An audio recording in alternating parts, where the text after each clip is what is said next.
Wanna grow a beard? There's a tax for that. In 1698, Tsar Peter the Great of Russia spent time traveling around Europe to see what the modern world looked like. He took a lot of inspiration from Europe and was especially inspired by the lack of beards. When he came back to Russia, he held a party where he whipped out a razor blade and started shaving people on the spot. He declared that all Russian men had to shave their beards. This made a lot of people unhappy since he basically cancelled No Shave November. Also, the Russian Orthodox Church believed that not having a beard was blasphemous. Peter compromised and created a beard tax instead. You could have your beard, you just have to pay for it. If you refused to pay the tax, then the police was allowed to hold you down and shave you in public. So Peter got rid of a lot of beards and made some extra money on the side. Do you enjoy staring out the window? There's a tax for that. In 1696, England wanted to create an income tax, but people didn't like the idea of reporting their personal income to the government. So to work around this, they created a tax based on the number of windows in your house. You could see the windows from outside the house, so no invasion of privacy was necessary. The idea was that the richer you are, the more windows you have in your house. What actually happened was that poor people who couldn't afford the tax blocked off their windows, and new buildings had much less windows than before. Since the definition of a window was vague, any tiny opening could be considered a window, so people blocked off everything. The result was that people lived in houses with horrible ventilation and almost no light. These conditions led to an increase in the spread of diseases. Do you want to buy some pee?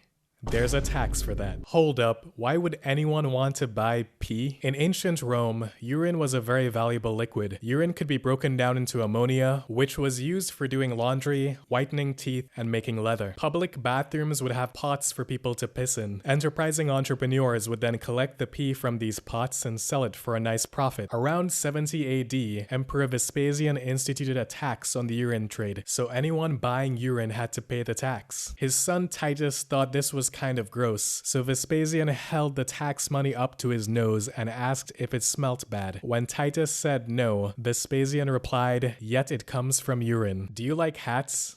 There's a tax for that. In 1784, England made another attempt at a progressive income tax. They thought the richer someone is, the more hats they buy, so we'll just tax hats. Then some hat makers stopped calling their hats hats. Like, it's not a hat, it's a jacket for your head. It's a head shirt. But the government got around this by changing the tax to all headgear instead of just hats. If you think tax evasion is hard now, the penalty for forging a hat tax stamp was death. Are you a lonely, single man over the age of 38? Firstly, my condolences. Secondly, there's a tax for that. In 9 AD, Augustus, the first emperor of Rome, created a tax for middle-aged unmarried men and banned them from attending public games. As if your life wasn't already bad enough as a lonely guy, now you can't even drink your troubles away at the chariot races. You also got taxed if you were married but didn't have any children. So if you were not too keen on being tied down, it was not a good time to be alive.